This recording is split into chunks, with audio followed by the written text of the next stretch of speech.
Bienvenue sur Slow is Good. Repenser son business en ligne autrement pour plus d'impact. Dans ce podcast, votre ressource pour Slow Business, on parle stratégie business, marketing, productivité avec une bonne dose de human touch. Je suis Géraldine JP, slowpreneur, entrepreneur de l'extrême, ex-fondatrice de start-up. Je vous partage des méthodes, des pratiques pour entreprendre autrement, dans la joie et la... Hello et bienvenue pour ce nouvel épisode de Slow is Good. Alors je suis très heureuse de t'accueillir en 2024 et j'en profite pour te souhaiter une magnifique et heureuse année. Je te souhaite beaucoup d'intention, je te souhaite beaucoup de sérénité et je te souhaite aussi tout le succès que tu désires dans tous tes projets de vie et entrepreneuriaux.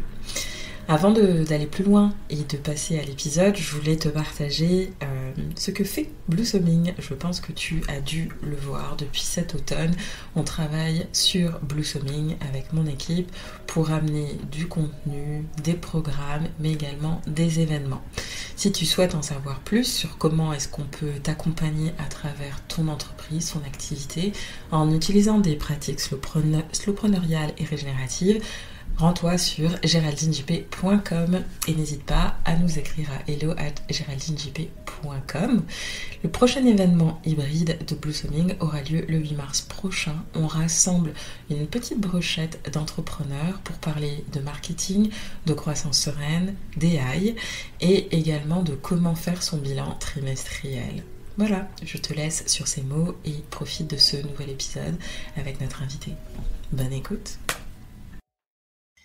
Hello et bienvenue pour ce nouvel épisode de Slow is Good. Alors aujourd'hui, en ce mois de décembre, j'ai le plaisir d'accueillir une experte en leadership, une experte en DEI. Vous allez me dire, mais qu'est-ce que c'est le DEI? Mais je pense qu'elle va pouvoir développer tout ça.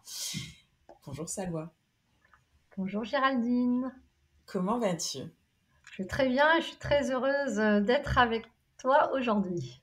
Oui, parce que les agendas, en fait, sont rentrés un petit peu dans les différents enjeux pour pouvoir se connecter puis avoir cette belle conversation aujourd'hui autour du leadership, autour de ton expertise professionnelle d'intrapreneur et puis les différentes transformations que tu as amenées tout au long de ces dernières années parce que ce ne sont pas des petites transformations mais plutôt des transformations de grande envergure. Mais avant d'aller là, avant d'aller vraiment dans ton épopée finalement. Est-ce que tu voudrais nous dire qui est Salwa Salek? Alors, c'est une grande question. Euh,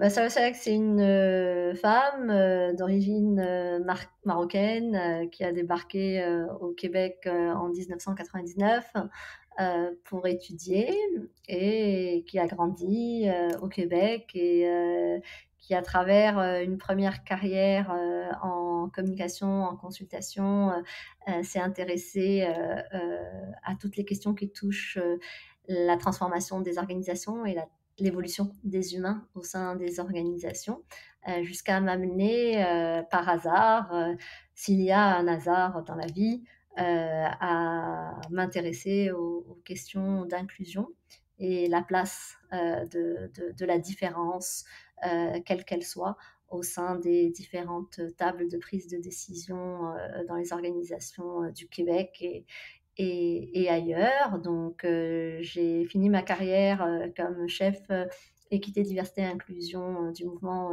Desjardins. Et aujourd'hui, c'est pour ça que je trouvais ça cool de me joindre à ton podcast, Géraldine.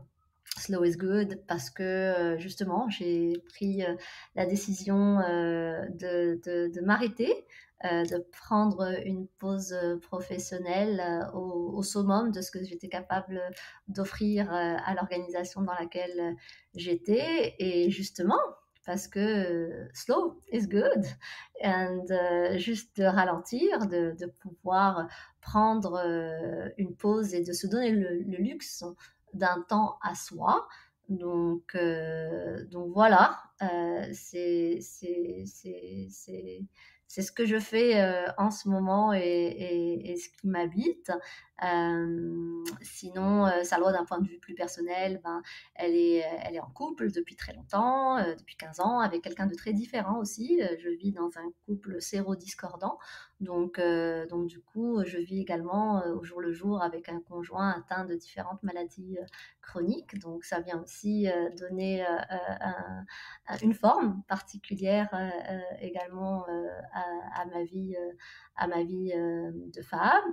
Et je suis aussi quelqu'un de très impliqué d'un point de vue social auprès bien entendu des immigrants au Québec à travers le bureau de l'intégration des nouveaux arrivants à la ville de Montréal et avec l'Observatoire québécois de la diversité ethno-culturelle dont je suis la présidente du CA. Écoute, c'est un parcours, un sacré parcours. Je veux revenir sur un point parce qu'il y a quand même plusieurs points qui sont très, très intrigants dans ton parcours. Tu parles de hasard. Moi, je crois profondément que le hasard, finalement, il peut aussi être choisi. Qu'est-ce que tu penses justement de cette idée que oui, il y a des notions de hasard, on ne contrôle pas tout dans la vie, mais en même temps, on peut aussi choisir son hasard, entre guillemets, ou du moins le paramétrer de manière à ce que ce hasard puisse nous amener des petites germes, des petites pousses, mais qui vont pouvoir nous aider. En fait, je suis fondamentalement jungienne dans l'approche, on va dire, de mon approche de l'humain ou de la vie et de ce qu'on va appeler le hasard. Est-ce que le hasard existe? On pourrait en débattre longtemps. Fondamentalement, je ne pense pas qu'il y ait de hasard. Je pense qu'il y a des synchronicités qui se passent dans la vie, donc des moments où deux êtres se rencontrent, deux idées se rencontrent et on a l'impression que c'est un hasard, que c'est une opération du hasard. Mais c'est de cette rencontre que jaillit des choses qui vont te faire prendre des décisions pour aller à droite ou à gauche dans ta vie où tu as l'impression que tu vis justement le déjà vu, ou tu penses à quelque chose et, soi-disant par hasard, il y a une affiche qui parle exactement de ce à quoi tu pensais, ou la personne à qui tu pensais se présente à toi, etc. Donc, toute cette question des synchronicités, moi je trouve ça fabuleux et on en a tous dans notre évolution de vie. Alors l'idée c'est d'y être sensible et d'accepter de les voir ou de pas les voir. Et je pense que fondamentalement dans la vie, je pense qu'en bout de ligne, il n'y a qu'un seul destin. Vraiment. Entre le moment où on est, le moment où arrive notre mort, le tracé final, il n'y en a qu'un. Maintenant, la vie, bien entendu, nous présente différents types d'opportunités. Et la seule chose, je pense, qu'on peut choisir, je fais partie de ces gens-là qui pensent que oui, nous vivons dans un déterminisme relativement absolu. Et là où on a le pouvoir, c'est sur le choix du comment. Comment je vais faire face à cette situation? Parce que la question du pourquoi m'arrive cette situation ou quoi, tu peux y tourner longtemps au travers. C'est pas forcément celle-là qui est la plus intéressante. C'est qu'une fois que cette situation se présente à toi, ton véritable libre arbitre et ton véritable pouvoir est de comment tu veux y faire face et de quelle manière tu choisis d'y faire face. Et voilà, donc moi, ce serait ma réponse à ta question, Géraldine, sur laquelle on pourrait philosopher très longtemps. J'allais justement y venir. C'est vrai que la question de faire des choix, tu reviendras. Déjà, on est déjà d'entrée en introduction de ce podcast, mais tu reviendras parce que c'est des questions qui sont quand même tout à fait importantes. La question de la décision. La décision, quand on a des rôles très difficiles, comme dans l'entrepreneuriat, en termes de chef d'entreprise, mais également en tant qu'intrapreneur. Parce que finalement, les décisions qu'on a à prendre, c'est des décisions qui impactent des structures, qui impactent des gens aussi. Et on va y venir maintenant. Comment est-ce que tu décrirais en fait toute cette longue période d'expertise que tu as cultivée ces dernières années en tant que leader exécutif dans le DEI? Et même avant d'aller dans ton parcours exécutif, c'est quoi le DEI? selon sa loi. Pas selon les définitions qu'on connaît, mais Non, selon c'est sa sûr, loi. je vais pas réciter de définition, surtout toute manière, je suis en sabbatique, donc j'ai aucune, je replonge pas dans les livres, je m'offre vraiment cette pause.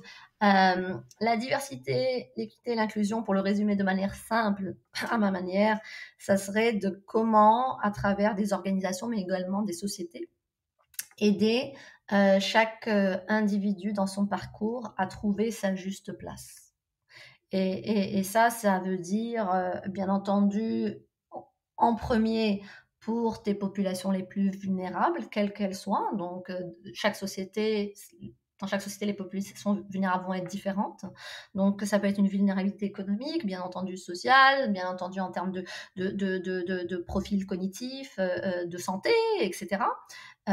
Mais c'est faire cette place-là de manière à répondre véritablement aux premiers défis en matière d'inéquité dans ta société, mais c'est également faire place à toutes les différences. Et là, je m'explique. Souvent, on a l'impression que les questions d'équité, diversité et inclusion ne concernent que des minorités visibles, les membres des communautés LGBTQ+, des personnes avec un handicap ou n'importe quelle limitation fonctionnelle, que les femmes, etc. Non, l'équité, la diversité et l'inclusion, c'est prendre soin de toutes nos populations vulnérables, de manière à leur offrir la meilleure possibilité de vivre, que ce soit dans une société ou à l'échelle d'une entreprise ou à l'échelle d'un OBNL, etc., et qu'ils aient la même chance, juste les mêmes chances de vivre une vie stimulante, on va dire.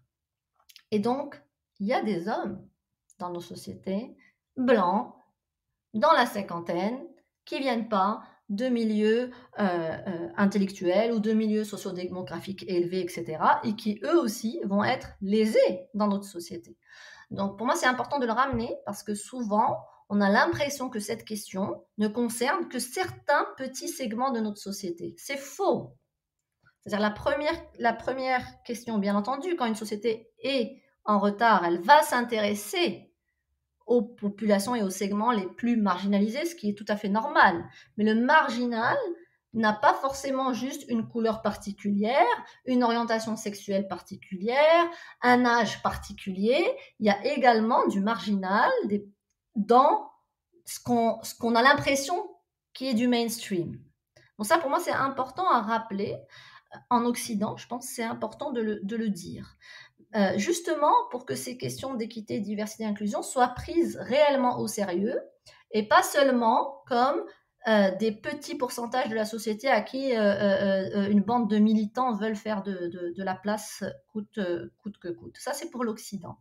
Et je te dirais que dans nos sociétés, je suis marocaine d'origine, j'ai vécu là-bas jusqu'à 18 ans. Certes, je suis plus canadienne aujourd'hui d'un point de vue d'expérience que marocaine, mais reste que quand je vois le Maroc et d'autres pays du Maghreb, faut pas se tromper non plus. Ils ont leurs propres défis également d'équité, de diversité, de l'inclusion, et ce sont des sujets qui ne sont pas souvent abordés, mais il y a des véritables défis, et je ne parle pas juste d'un point de vue de parité et d'égalité homme-femme, je parle véritablement d'intégration, notamment des populations africaines noires qui viennent chercher un monde meilleur au Maroc pour y vivre, que ce soit pour aller chercher du travail, étudier déjà au départ dans les universités marocaines, et puis après chercher du travail.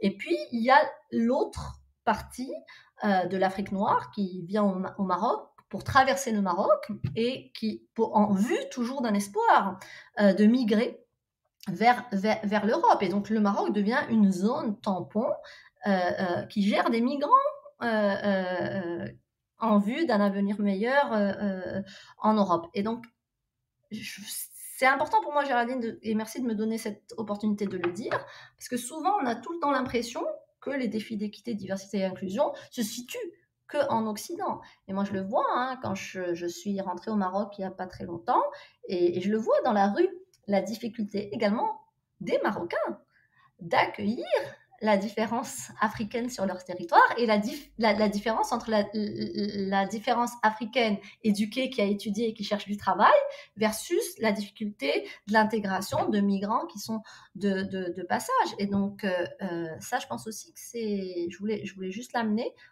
comme angle parce que l'équité, la diversité et l'inclusion, par moment, au Québec, on a l'impression que c'est une mode et que c'est juste de passage et c'est très niché comme sujet.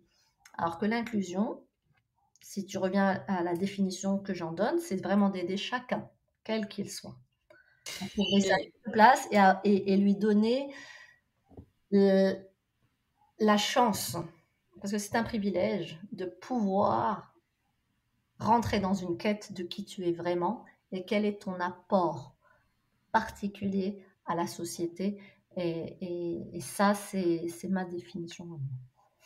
J'aime beaucoup ce que tu explores en fait dans ta définition et mais je me pose une question complémentaire en me demandant mais en fait est-ce que c'est pas le rôle de l'État de favoriser justement Tout à fait. En fait, c'est pas juste l'État, mais je comprends pourquoi tu amènes ce point-là. C'est-à-dire que moi, ma vision de l'équité, de la diversité et de l'inclusion, c'est une vision fondamentalement humaniste, fondamentalement qui cherche à trouver le sens et la place de l'humain aujourd'hui dans la société. Et je parle de l'humain avec un grand H, et par société, je ne parle pas juste des entreprises, mais dans la société. Donc, je te dirais que la réponse, elle est plurielle. Il y a un rôle de l'État, à commencer par dans l'éducation nationale, de ce qu'il y a à faire. Il y a un rôle, bien entendu, gouvernemental en termes de type de politique. Tout type de politique pour accentuer l'accueil de la différence autour de la table. Donc oui, dans certaines professions, ça va être plus de femmes, et dans certaines professions, ça va être amener plus d'hommes. Dans certaines professions, ça va être amener davantage la diversité ethnoculturelle. Dans certaines professions, c'est comment faire en sorte que le groupe majoritaire dont les petits garçons à l'école ne vont plus à l'école ou décrochent, qu'on puisse avoir des petits garçons d'origine québécoise, entre guillemets, j'aime pas ce terme, de souche, prennent plus leur place, etc., etc. Et donc oui, ça, il y a un volet étatique, il y a un volet de programme gouvernemental en matière d'éducation, en matière d'intégration et de réinsertion socio-professionnelle pour tous. Après ça, il y a les entreprises. Toutes les entreprises, et particulièrement, je le dirais, les grandes, ont un rôle d'être un modèle là-dedans et de redonner aux PME, parce que c'est pas vrai que nos petites entreprises sont capables de se payer des grands experts en la matière et d'investir des budgets à ne plus en finir pour former tout le monde, etc. Donc, il faut que les grandes entreprises jouent un rôle modèle, mais redonnent. Donc, ce qu'ils ont développé, qu'ils le redonnent à des tissus de PME, parce que c'est la PME qui fait vivre le Québec, et il faut s'en rappeler. Et bien entendu, il y a un volet citoyen. Il y a un volet citoyen où on ne peut pas oublier l'individu comme citoyen et on ne peut pas oublier l'économie plurielle, donc tous les OBNL qui œuvrent dans ce sujet-là, et Dieu sait qu'il y en a. Et pareil, les OBNL doivent, même s'ils s'intéressent à un sous-groupe pour x, y raison, qui leur appartient, et c'est correct d'avoir des causes, mais ils doivent cesser de voir juste ces causes que pour eux. Il faut que ce soit une cause. Si je travaille pour améliorer le sort des Noirs, si c'est pas pour le bien collectif de la société, à quoi ça sert? Si je travaille pour améliorer le sort des femmes, si c'est pas pour le bien global, à quoi ça sert? C'est une question que je me pose. Je sais que je me fais pas toujours des amis en parlant comme ça, mais je cherche pas à me faire des amis. Ce que je cherche, c'est qu'on soit plusieurs, et on est plusieurs, je suis loin d'être la seule, à vouloir construire pour du petit, fine, pour un petit segment, mais toujours avec une aspiration qui nous dépasse, qui dépasse l'implication et l'amélioration du sort qu'on veut amener au nôtre, au fait. Et la raison pour laquelle Géraldine, on en avait parlé en pré-enregistrement quand on a eu l'occasion de discuter, c'est parce que l'humain aujourd'hui, du moins pour moi, quand je vois tout le monde s'intéresser à la cause des Noirs, la cause des Arabes, la cause des femmes, la communauté LGBTQ+, la cause de l'handicap 1, de l'handicap 2, de l'handicap, etc., etc., je suis pas contre, mais je me pose la question de comment on bâtit les ponts. Et comment on bâtit les ponts dans une société où aujourd'hui, l'intelligence de la machine est déjà bien rentrée et elle rentrera de plus en plus dans la société moderne.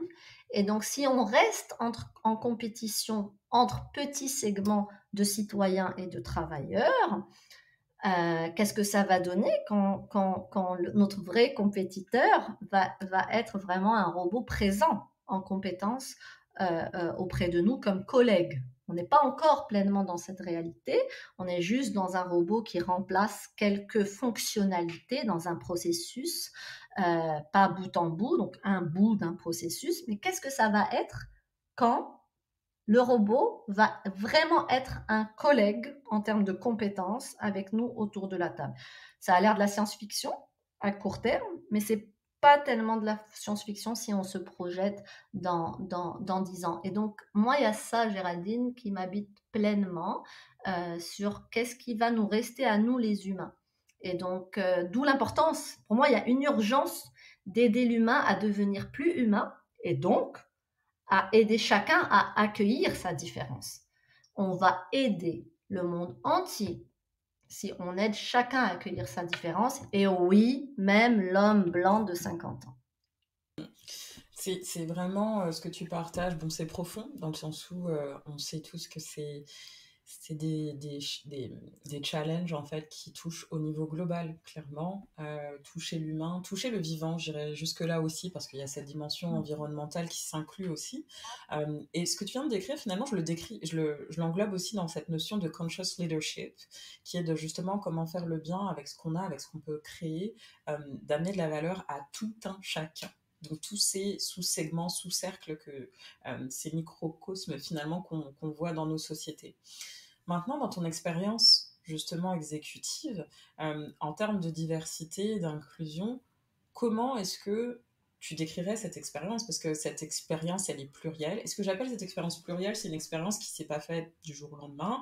Il y a eu des choses faites, il y a eu des apprentissages, il y a eu, comme dans n'importe quelle expérience, en fait, des choses moins bonnes, mais qui finalement ont donné aussi de la matière et qui ont donné aussi de la maturité, justement, à ton expertise. Et comment tu l'as vécu, en fait, ces dernières années? Alors, comme dans mon rôle comme exécutive, dans la fonction, ou moi comme personne, Géraldine, je veux juste... Je pense que on peut justement avoir un angle ce triptyque-là, qui Ok. part de la leader, mais également de la chef d'ensemble, de la chef d'orchestre, mais au niveau personnel aussi. Parce que finalement, comme tu l'as dit, c'est comment mieux vivre individuellement dans le tout, donc qui est notre société. Je te dirais, ce qui m'a amené moi à ce sujet, c'était vraiment une assignation dans le cadre d'une des transformations qui a eu lieu chez Desjardins.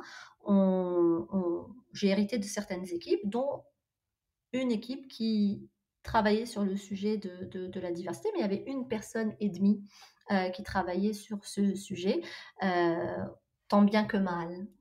Et donc, et ça, c'était en 2016-2017, quelque chose comme ça. Et à cette époque-là, moi, je demande à voir les travaux sur lesquels ils sont, et je vois à quel point c'est impossible d'avancer dans un sujet aussi important sans l'apport du leadership de la boîte. Donc, j'ai pris le sujet à bras-le-corps et on a bâti un business case et je l'ai monté à la haute direction. Et c'est comme ça que l'organisation s'est retrouvée avec son premier plan de diversité et d'inclusion et qui a porté avec essentiellement le premier plan. L'ambition, c'était d'amener l'organisation à une parité. parce que c'était la première injustice, on va dire, flagrante qui était visible. Presque 80% de la population, on va dire, de la boîte était féminine, mais au top, il y avait à peine 23%. Donc ce décalage était tellement grand, que c'était flagrant, que c'était facile d'aligner ne serait-ce que la haute direction. Et donc, et on a eu un président qui a pris le sujet vraiment à bras-le-corps et qui l'a porté. Et donc, mon premier apprentissage, c'est que pour pouvoir amener de la diversité et de l'inclusion dans un groupe, c'est que ça prend vraiment un business case solide, des chiffres, et sortir des émotions pour pouvoir parler de ce qui existe dans la démographie de ta main-d'œuvre comme entreprise, mais aussi dans qu'est-ce qui se passe dans la société et quelles sont les opportunités aussi d'un point de vue affaires en matière d'équité, de diversité et d'inclusion. C'est une chose de vouloir amener plus de diversité et d'inclusion dans ton talent, mais il faut que tu sois capable aussi de l'amener à ta clientèle et de servir et de les avoir dans ton portefeuille de clientèle, de pouvoir les accompagner, les faire grandir. Donc, le premier apprentissage, je te dirais, ça a été celui-là. Le deuxième, c'est l'importance que tu aies un leadership qui suive. Et qui suivent vraiment. C'est-à-dire que oui, tu as utilisé la tête pour les convaincre, mais après, il faut que tu touches le cœur et que ceux qui embarquent, ils embarquent pour vrai. C'est-à-dire qu'ils ressentent qu'il y a quelque chose sur laquelle ils doivent monter au balcon comme des gens privilégiés qu'ils sont. Ça, c'est vraiment important. Vas-y. Alors, je veux juste revenir sur quelque chose, parce que tu dis qu'il faut écarter les émotions. Mais sauf qu'ensuite, tu dis, mais il faut aller voir le cœur. Est-ce que justement, l'analyse des émotions ne fait pas partie, justement, avant d'aller dans les chiffres, en fait, d'avoir de collecter ce verbatim pour comprendre exactement d'où ce leadership qui doit être amené, j'allais dire convaincu, mais c'est peut-être pas le terme approprié, mais qui doit être amené dans la conversation pour comprendre la réalité. Parce que aussi, indépendamment, si on veut être objectif, ils ont besoin aussi d'être entendus quelque part avant de pouvoir avoir des conversations qui soient transversales. En fait, oui, tu as raison. C'est l'approche que j'ai suivie tout au long. C'est-à-dire que moi, il n'y a rien que j'ai développé tout au long de ma carrière, notamment chez Desjardins, toutes les pratiques de gestion qu'on a fait évoluer. Il y a toujours une prise de la voix en amont, mais de tout le monde, hein, pas que des employés, des gestionnaires, de la gouvernance. Parfois, on est même allé vers l'extérieur, vers des candidats qui ont appliqué chez nous et qui se sont désistés à la dernière minute, des membres clients. Donc ça, pour moi, effectivement, c'est fondamental. Mais au départ, pour stimuler l'action, ce que j'ai appris de mon expérience, en travaillant avec des décideurs qui sont essentiellement quand même du groupe majoritaire, ça a été beaucoup plus utile de créer le premier move en justement s'éloignant des émotions, c'est-à-dire en ayant des faits. Ça ne veut pas dire que je n'ai pas après du verbatim et des entrevues, mais je commence par des faits. Je commence par des faits parce que les chiffres, ça parle, tu vois, et ça permet d'avoir un débat sain, tu vois. Donc, parce que des chiffres, il n'y a pas grand monde qui va contester le chiffre. Alors que si tu commences par les émotions, ils vont toujours trouver l'argument ou l'exemple qui contredit, etc. Alors qu'avec les chiffres, tout le monde peut s'entendre sur un portrait et jusqu'où on désire améliorer le portrait.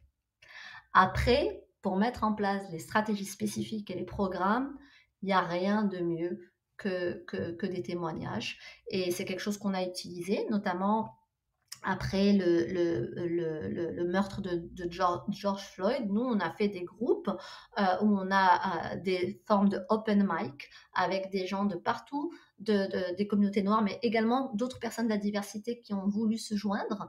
Et ils ont parlé de ce qu'ils vivaient, eux, dans la vie de tous les jours. Et ça, si tu veux, ça a été mon troisième apprentissage, c'est la force du récit et de laisser les gens s'exprimer dans leur récit réel et vulnérable, qui, après que tu aies utilisé la tête et que tu as utilisé le cœur avec un premier niveau de verbatim, là, ils sont dans l'expérientiel. C'est-à-dire que ces gens qui décident, ils entendent une personne en chair et en os. Là, ils ne voient pas juste un rapport avec des chiffres et des verbatims de citations. Là, ils vivent. Ils vivent cet instant, le témoignage de quelqu'un qui vit dans leur organisation et qui témoigne soit comme employé, soit comme citoyen, de ce qu'il vit au jour le jour. Et ça a été vraiment puissant. Et on est allé encore plus loin. On a pris des enregistrements d'appels téléphoniques où tu as de la clientèle qui peut être discriminante dans ses propos, racistes par moment. Et ça a permis de prendre un alignement avec un engagement sans équivoque sur la discrimination, non à la discrimination de nos employés.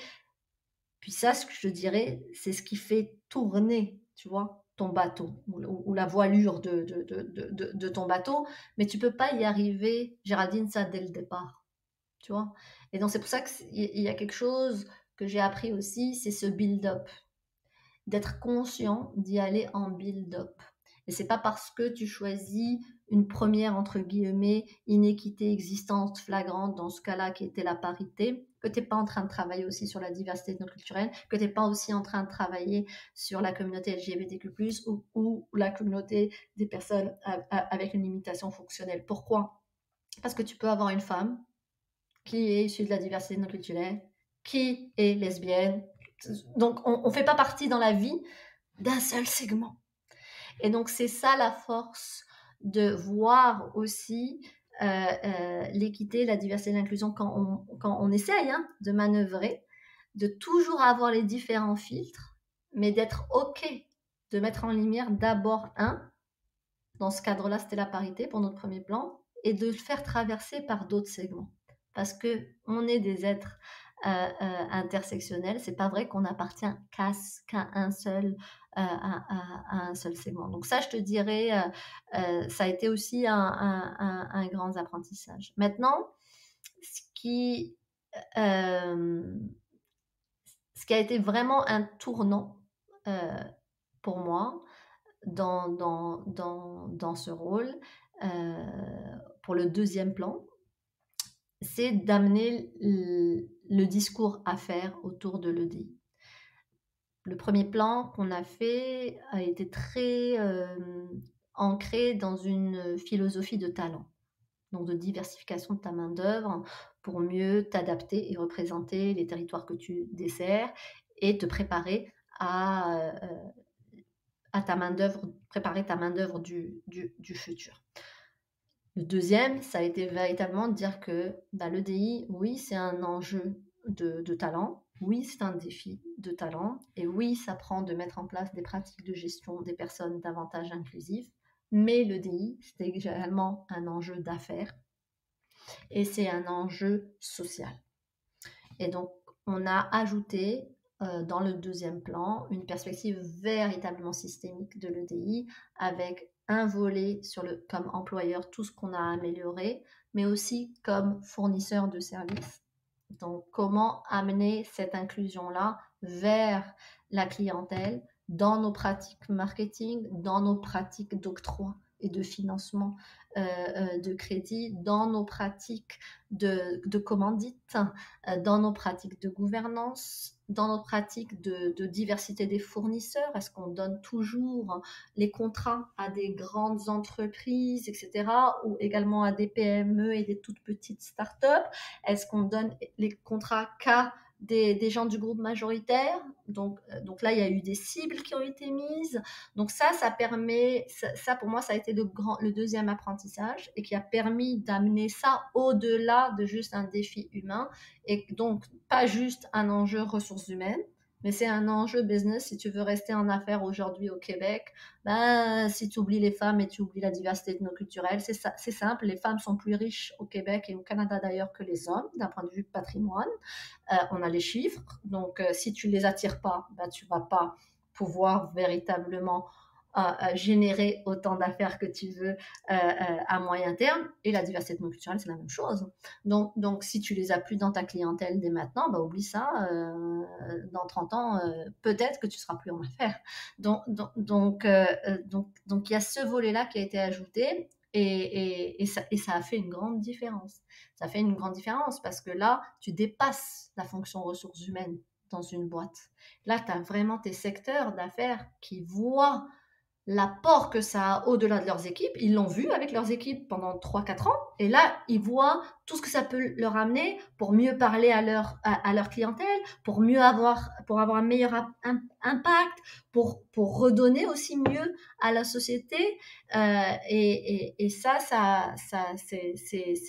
pour moi, ça a été un grand apprentissage avec eux en plus, qui est ça qui est le fun, c'est que pas juste à partir de notre fonction, mais vraiment de manière transversale. Et l'autre volet qui pour moi a été marquant, c'est quand on a travaillé sur ce en quoi je crois fondamentalement, c'est que chacun de nous, c'est de la diversité.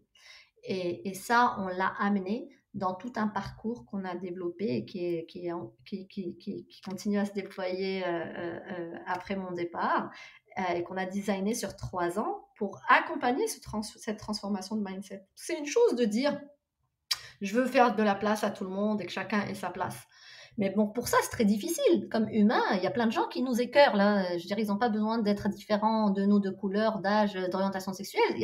Donc, pour créer cette ouverture, il faut déjà que tu sois capable de t'accueillir toi-même. Et donc, on a fait tout un programme pour amener tout le changement de mindset que ça nécessite. Et ça pour tout le monde. Du CA jusqu'au plancher, que ce soit dans les caisses, que ce soit dans tous les fonctions de service à la clientèle.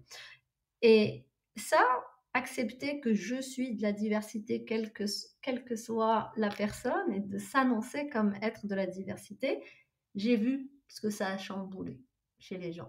J'ai reçu énormément de témoignages de différentes personnes et pour moi ça a été important et ça je l'ai appris à travers les entrevues que j'ai fait à travers les différentes années parce que tu vas avoir des gens qui vont pas comprendre leurs chiffres par exemple en matière de parité, qui vont dire mais moi j'ai aucun problème avec les femmes. J'ai aucun problème avec la diversité ethnoculturelle, etc. Mais autour de leur table, ils en nomment jamais. Et donc ça, c'était comme, mais qu'est-ce qui fait que et je les crois à 100% quand ils me le disent. Et là, c'était qu'est-ce qu'on va trouver comme moyen pour que chacun fasse le chemin par lui-même pour mieux voir les actions qu'il pose, les gestes qu'il pose et comment il peut s'y adapter. Et est-ce qu'il a des biais ou il n'en a pas et surtout donner des outils pour discuter ensemble. Et c'est ça le défi du sujet de DI, c'est comment avoir des gens qui vont discuter. C'est pas grave qu'on soit pas d'accord. Il faut ne pas être d'accord. Mais au moins qu'on ait ces espaces de discussion et qu'on voit les prismes dans lesquels chacune des parties prenantes est prise. Et ça, je te dirais, ça a été vraiment, d'un point de vue professionnel, ça a été un autre grand apprentissage. Et dans les grandes surprises, c'est parfois tes gens qui vont te soutenir sont là où tu penses pas qu'ils sont. Et ça, c'est très particulier aussi. Tu vois, et c'est correct, hein, et puis il faut l'accepter. Tu vas avoir soit des leaders, quand je parle de leaders, pour moi, c'est pas forcément des gens de la haute direction, ça peut être, et de CA, là, c'est des leaders de parce qu'ils sont, qui vont appartenir à telle ou telle communauté et qui vont pas vouloir s'afficher. Et alors que tu te dis, ils sont arrivés là, c'est oh my god, que cette personne, j'aimerais la voir comme porte-parole, comme ci, comme ça. Et ça les tente pas pour plein de raisons. Et ça aussi, il faut l'accepter. Tu vois, et il faut le respecter. Et parfois, j'ai eu des mêmes personnes qui avaient refusé au départ. Et avec le travail qu'on a fait, et comme ils ont vu que c'était vraiment pour de la place pour tout le monde, et ben là, c'est eux qui sont revenus en disant on est prêt à prendre la parole. Donc voilà, je te dirais ça. Puis d'un point de vue plus personnel,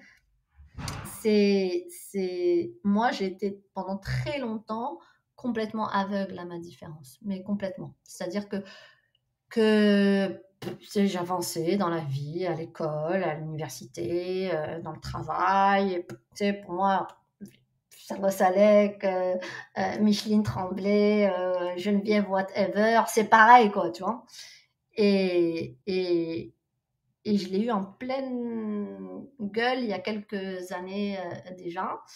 Et ça s'est retourné contre moi au travail avec des gens qui ont cherché longtemps qu'est-ce qui allait me faire mal et qui ont réussi à le trouver, c'est-à-dire qu'ils se sont attaqués à moi comme en disant que le seul moyen que je défends, l'idée sur laquelle le seul moyen de réussir dans la vie pour une femme, c'est de pas avoir d'enfant. Ils ont réussi à taper en plein là où ça faisait très mal parce que personne ne le savait, parce que je suis quelqu'un de très pudique sur ma vie généralement personnelle.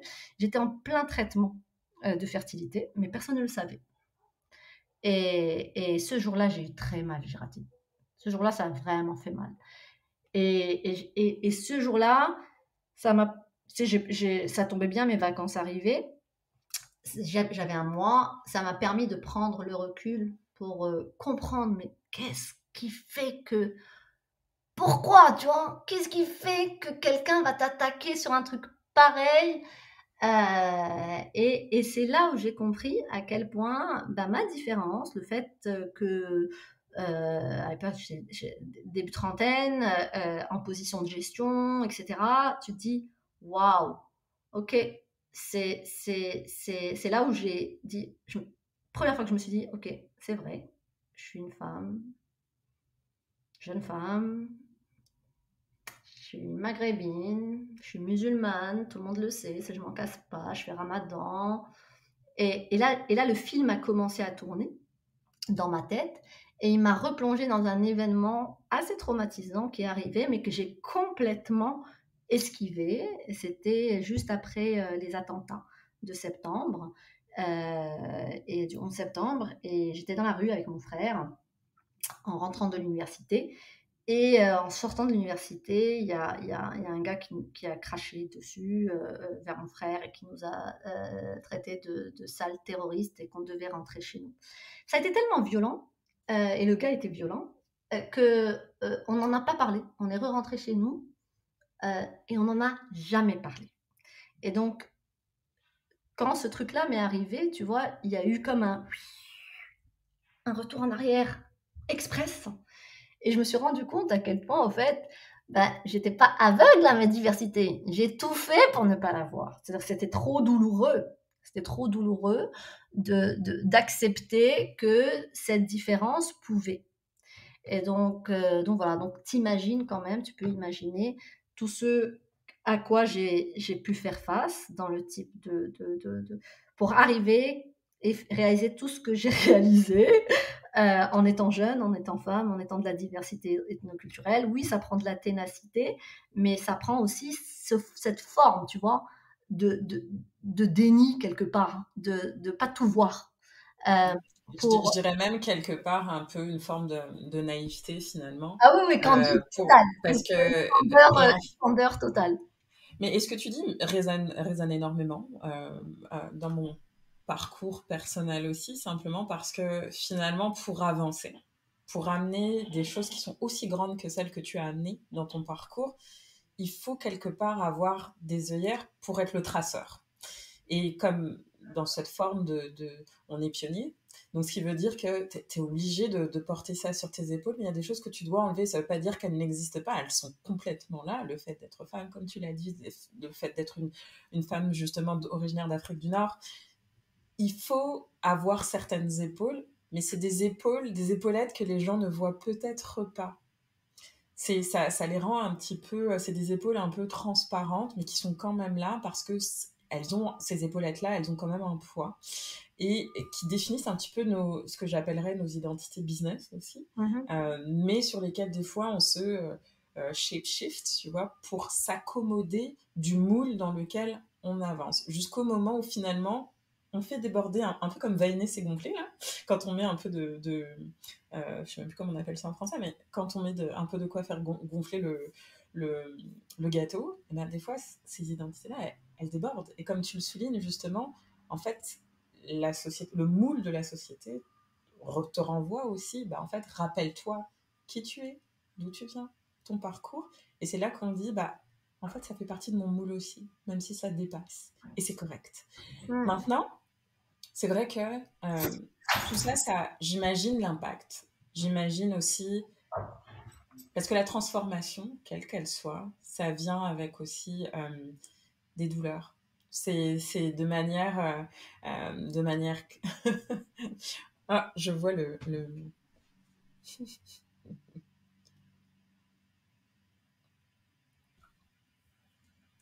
On a un petit compagnon qui est venu faire une petite pause, mais c'est correct. Ce que je voulais dire, c'est que finalement, je dis pas qu'il faut souffrir pour avancer, mais clairement, ces douleurs-là, c'est aussi ce qui a amené cette drive quelque part. C'est aussi ce qui a permis de soutenir vraiment cet étendard de il faut qu'on soit plus inclusif, il faut qu'on soit ensemble parce qu'on n'est qu'un, n'est-ce pas? Mais avec les exigences d'une haute transformation comme celle que tu as menée pendant ces dernières années dans une très grande structure, quels sont justement les éléments qui ont permis justement d'asseoir finalement ce besoin de changement? Parce que c'est pas, on parle des grandes structures, mais c'est pas que les grandes structures, comme tu l'as souligné, c'est toutes les structures, les petites, les moyennes, etc. Et je dirais même encore plus important, les petites, les travailleurs autonomes, parce que c'est eux finalement l'avenir en fait finalement du développement économique d'une communauté, d'un pays, etc. Donc comment justement tu as pu répondre à ces exigences-là de haute transformation? Je pense que ce qui m'a beaucoup aidé, c'est mon expérience professionnelle en matière de consultation. C'est-à-dire que quand tu fais du conseil en management stratégique de haut niveau, bah, tu comprends comment fonctionnent les organisations et que donc dans une organisation, faut la travailler par le haut et par le bas et par le parallèle. Donc oui, ça prend d'aligner et de s'assurer que un CA, un comité de direction porte l'engagement et la stratégie et vont la défendre et se donnent les moyens de leurs ambitions. Mais ça te prend aussi en parallèle des groupes d'employés, de gestionnaires sur le terrain qui sont à la hauteur de cœur, je dirais, de l'engagement et qui vont faire avancer les choses. Et donc, je te dirais, Géraldine, c'est que parfois, il y a des choses qu'on a travaillées dans le terrain avant même de l'amener vers le haut et vice-versa. Et donc, c'est très important de travailler ces vases communicants quand on fait une transformation. Et c'est pas vrai que tu vas attendre qu'en haut, ce soit parfait, que tu designes tout le truc parfait, puis après, tu vas le déployer par magie vers le bas. Ça sera trop tard de toute manière, ça répondra pas à leurs besoins. Donc, c'est d'être capable de se baser sur des groupes ressources d'employés qui ont vu le jour bien avant qu'il y ait une chef EDI. Et c'est important. Et donc, eux, ils ont le pouls de quelque chose. Donc, tu peux travailler avec eux des initiatives, des programmes, etc. Et en même temps, pendant que tu fais ça, pendant que tu as plein de choses sur les fourneaux, tu vois, tu élabores la prochaine carte du nouveau restaurant que tu vas ouvrir avec la haute direction. Tu vois? Et il faut toujours travailler en mode émergent complètement et en mode alignement, mais tout le temps. Mais il faut juste distinguer sur quoi tu alignes et sur quoi tu laisses l'émergent monter. Et donc, mon parcours en consultation m'a permis ça. Ce qui fait qu'on avait toujours un plan qui était au diapason de l'émergent et en même temps en alignement sur 5 ans sur ce qui va arriver d'un point de vue business, mais aussi d'un point de vue humain et talent. L'autre, l'autre volet, excuse-moi, j'ai perdu mon fil. Parce que là, j'ai plus que 5% de charge. Il faut absolument, je suis complètement déconcentrée. Et mon Mac, je dois le brancher tout de suite. Fait que tu vas me laisser Vas-y, le brancher, je reviens. Je suis désolée. Vas-y, il n'y a pas de problème.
Sauvé, pardon.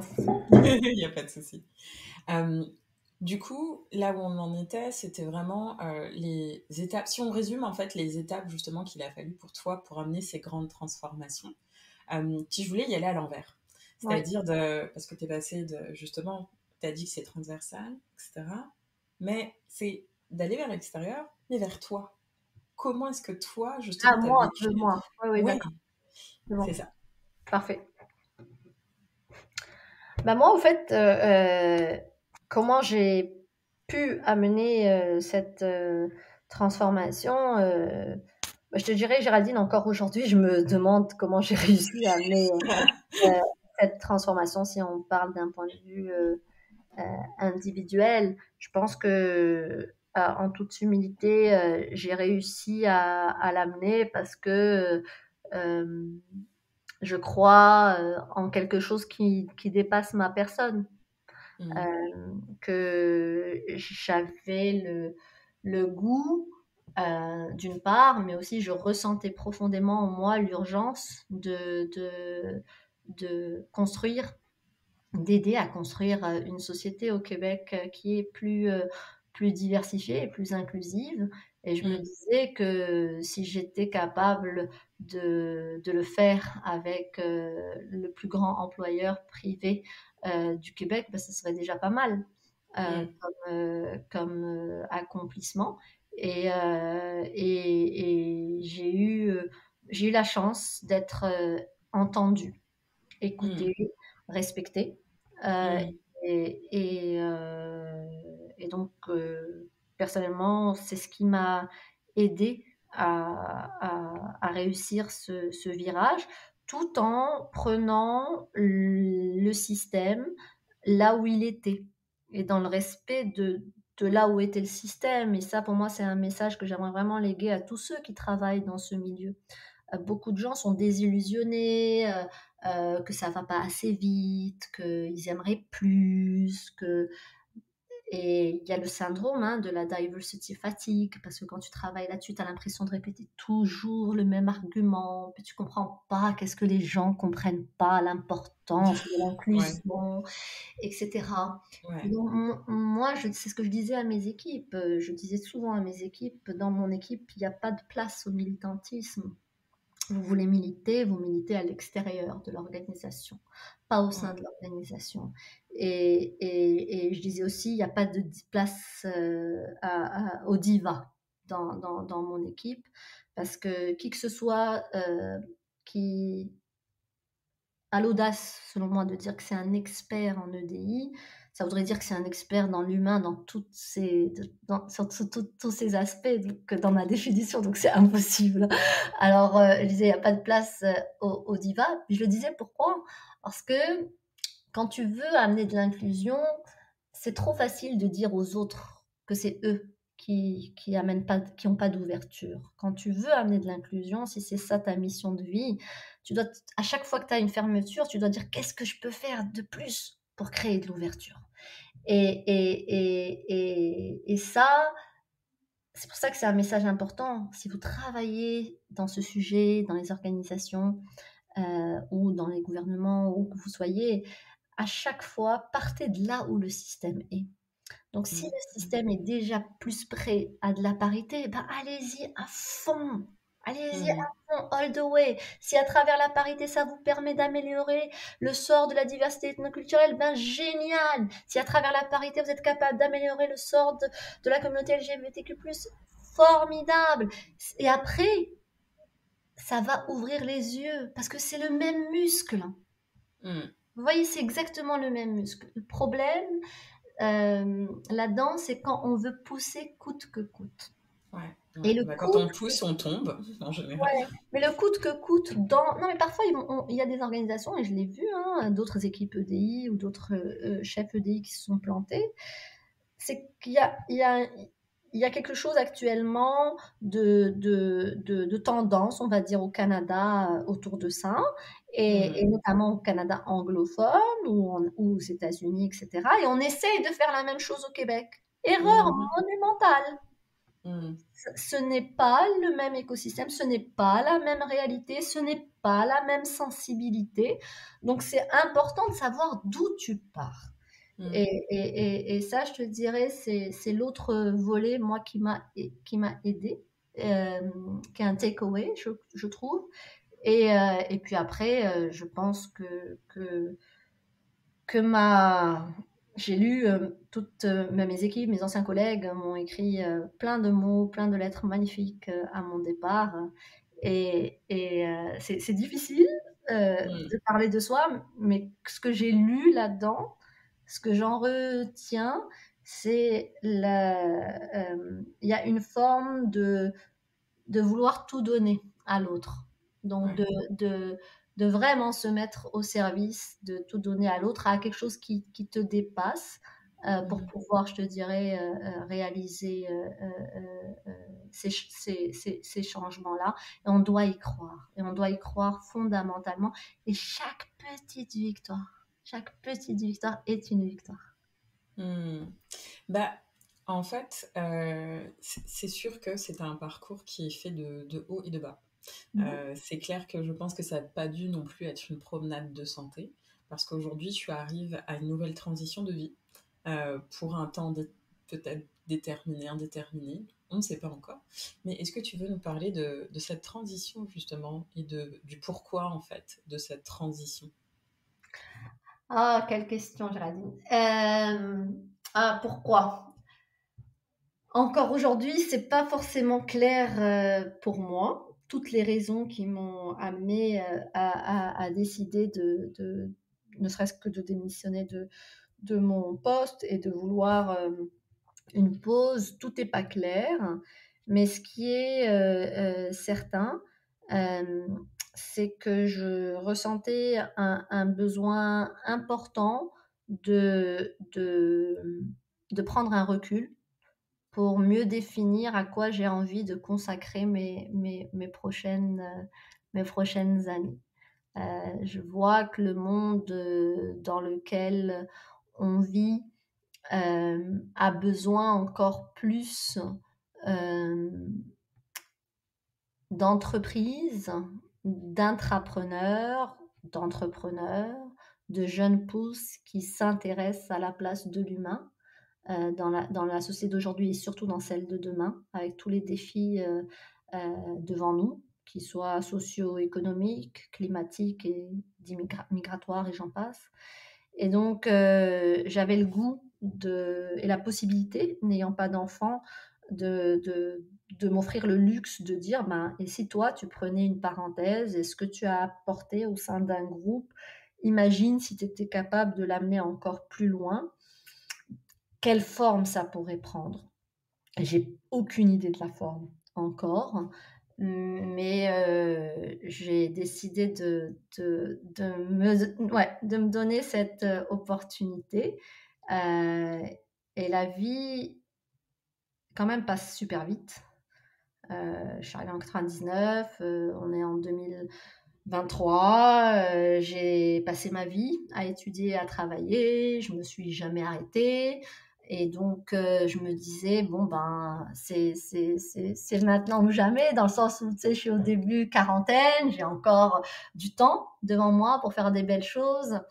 Je crois plus aussi au modèle économique qu'on nous a vendu, où on doit étudier, bosser, avoir des grandes carrières et puis travailler comme un acharné, devenir exécutif et puis après chercher à être encore plus exécutif et plus exécutif et plus exécutif, gagner plein d'argent et avoir une retraite où tu vas gagner exactement le même salaire et que tes dernières meilleures années.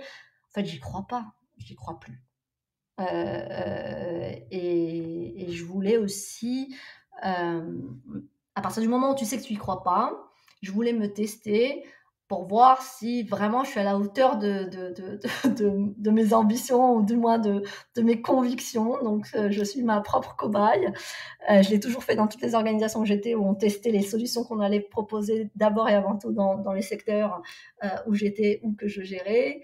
Et, et donc, c'est ça. Alors, je me suis dit, si tu y crois pas, ben, et le courage de ce en quoi tu penses commencer à croire. Et ce en quoi je crois aujourd'hui, c'est que je pense qu'il faut qu'on rentre dans, que nos organisations, on accepte que ce soit des endroits de vie, des lieux de vie, avec tout ce que ça veut dire, et des lieux de vie où les humains vont vouloir vivre à leur manière différentes histoires, différentes réalités. Et puis voilà, je pense que je fais partie aussi de cette génération-là. J'ai vu trop de gens autour de moi, probablement parce que je suis arrivée à des niveaux de comité de gestion de première vice-présidence où j'étais confrontée à des collègues, oui, plus âgés, parce que le premier poste que j'ai occupé dans un comité de gestion de première vice-présidence, j'avais 33 ans. Donc j'ai vu des collègues malades, j'ai vu des collègues aussi décédés dans la cinquantaine. C'est sûr, je vis avec quelqu'un qui a plusieurs maladies chroniques, donc ça te fait forcément réfléchir à ton rapport à la vie, mais aussi à travers le rapport à la vie, au rapport à la mort, bien entendu. Et donc, pour moi, c'était important de me poser la question, travailler comme ça, même si ça crée du sens, même si j'adorais ma job, mon équipe, l'organisation pour qui j'ai donné 12 ans de ma vie avec beaucoup, beaucoup de plaisir, c'est de se dire, est-ce qu'un modèle où on est toujours en plus, est-ce que c'est un modèle viable pour moi en termes d'heures consacrées, de défis? Puis oui, il faut dire, hein, ce genre de métier, on s'entend là, tout est pas un long fleuve tranquille. Tu te prends d'opposition, tu dois défendre en argumentation, gérer les envies de tous les groupes que tu accompagnes qui veulent parfois plus, gérer vers le haut qui veut plus sur certains aspects, moins sur d'autres, etc. C'est la vie organisationnelle, hein, de ce dont je parle. Tous les exécutifs le vivent. Mais la différence, je pense, avec cette génération, et c'est pour ça aussi que s'il y a des leaders plus haut placés encore qui nous écoutent, c'est que les gens comme moi, début de la génération Y, les gens qui sont nés dans les années 80, maintenant ils ont des postes importants, puis c'est des gens qui, bien entendu, risquent de sortir du marché du travail à un moment ou à un autre dans leur carrière, parce que le sens va primer sur tout. Et ça, c'est une réalité, je pense, à laquelle les organisations doivent se préparer de plus en plus. Et voilà, donc moi, je n'avais pas le goût d'attendre 65 ans pour me passer du bon temps dans ma maison en Espagne. J'avais envie que ça se passe dès maintenant. Et je sais pas, est-ce que on m'appelle pour des choses, mais je sais pas, Géraldine, j'ai aucune idée vers où je vais vouloir aller. Ce qui est certain, c'est que je n'irai que dans des endroits où je vais continuer, comme je l'ai fait dans ma job d'avant, à pouvoir exprimer ma voix, à amener cette influence. Mais de plus en plus, peut-être que l'influence juste au sein d'une organisation n'est plus suffisante. Donc, voilà. Écoute, on a couvert plusieurs sujets et je pense qu'on a matière pour une deuxième invitation, ce que je vais réitérer avec plaisir. Si tu devais avoir un mot pour résumer justement, finalement, cette transformation que j'appelle une transformation personnelle, quel serait-il? Moi, ça serait la noblesse de caractère. J'aime beaucoup, c'est très poétique. Noblesse de caractère, puis c'est très ancré dans mon cheminement spirituel. Comment essayer toujours autant que soit peu, d'être la meilleure version de soi-même dans ce qu'on a à offrir. Et c'est pour ça que le prochain chapitre, quel qu'il soit, ce sera pour amener un petit peu plus de ça dans le monde dans lequel on vit. Où est-ce qu'on peut... Je sais que tu as beaucoup de projets qui sont en cours. Je ne sais pas si on peut en dévoiler en tout cas quelques-uns, mais je sais qu'il y a beaucoup de choses qui sont en tout cas qui se préparent. Où est-ce qu'on peut te suivre pour voir naître ces prochains projets? C'est une excellente question, Géraldine. Pour l'instant, je dirais ça va être de me suivre sur LinkedIn, mais probablement qu'en cours de 2024, il y aura probablement un autre médium pour me suivre. Dans mes projets actuellement pour 2024, en tout cas, c'est l'écriture d'un livre et la production d'un podcast. Donc, je pourrais revenir, t'en parler quand ce sera prêt à être mis en ligne. Mais ça, c'est vraiment les deux projets. Puis bien sûr, je vais continuer comme conférencière encore. Exceptionnel. On finit toujours depuis quelques temps avec quelle serait ta question pour un prochain invité? Wow.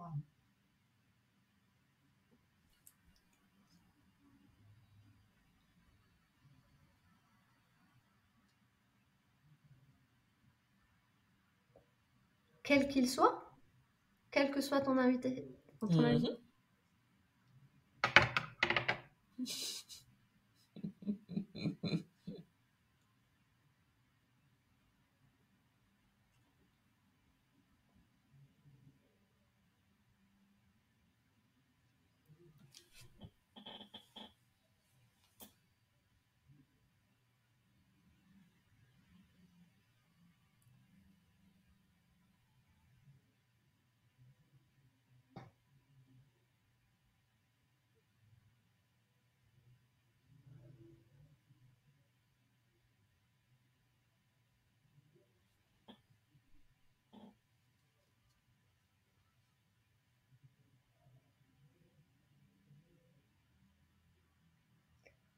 À quoi ressemblera le Québec de demain?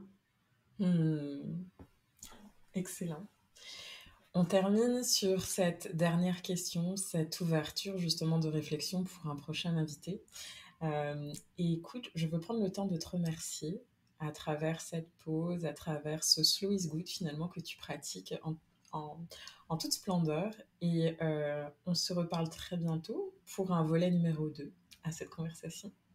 Merci Géraldine. À très bientôt.